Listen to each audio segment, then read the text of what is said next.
In this video, we're going just to do a quick demonstration. When we have linear functions, just like when we had regular nonlinear functions in calculus, we often wanted to apply one function, then apply another function. This is actually rife in linear algebra. We want to maybe rotate things, then transform them, scale them, things like that. So being able to modularize our transforms is something we want to do. So what we're going to do here is keep it fairly concrete. We're going to look at two transforms where we know the transform of some building blocks. And the idea here is that we have a vector space V, and we're going to know what transform 1 does to elements of that. And so specifically here, we're going to have some vectors in there like u and little v, and they're going to end up being transformed to some new point in the same vector space. And if this is the same vector space, and we have a transform that also takes that as input, well, we can transform them again. Notice not every case for transforms is going to be like this. We might have had another case where we start with one vector space V, we transform it, and we get a second different space like R2 to R3, and then we take a transform of R3 that goes to R10 or something. We're going to call X. So this is another way we could daisy chain or compose functions, but in this particular case, to keep it simpler, we're going to have transforms that have the same input and output vector spaces, and so we can in principle chain them any way we like in different orders. We could apply T2 several times, all that kind of stuff. But again, this is meant to be just a quick demo of what this might look like. So in this particular instance, we're given information about the transform T1's effect on the vector u in the input space. So this capital V has two elements in it, u and v, that we know about. And we know the transform of u is going to give us 3u minus 6v if it's T1. But if we transform u by T2, so apply a different transform, well, we get a different output, so that's fine. And we have comparable things for v as well through each of the two transforms. Let's look at the logistics here. It's exactly what you think it is, which is nice. So we're asked to find the images of u and v under the composition. Well, if we start with the value or vector u and apply T1 to it, well, what do we know about that? We know that that is going to give us 3u minus 6v's. And then we want to apply T2 to that. So literally that's what we do. We just apply inside the parentheses, calculate the output, and then we're going to apply T2 to that. Now that would in principle be complicated, except through the linearity of these functions.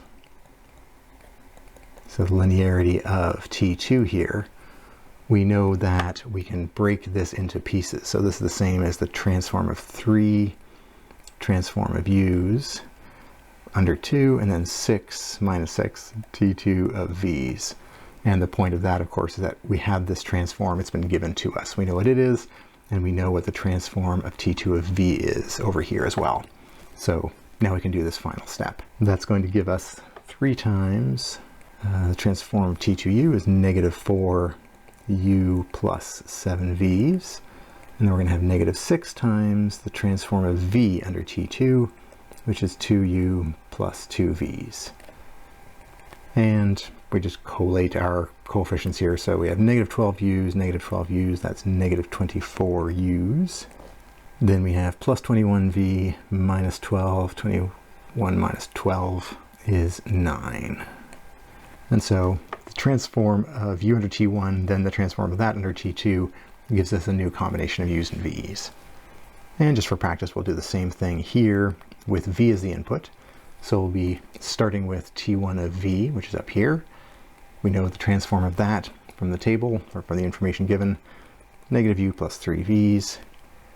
And then we transform that. Well, again, we just use the linearity first. We use the linearity of T2, and that gives us what? Negative T2 of u plus 3 times the transform of v. And then that gives us transform 2 of u, careful, is this part up here, negative 4u plus 7v, negative 4u plus 7v, and then we have plus 3 times the transform 2 of v, which is 2u plus 2v, and again, we just start coefficients.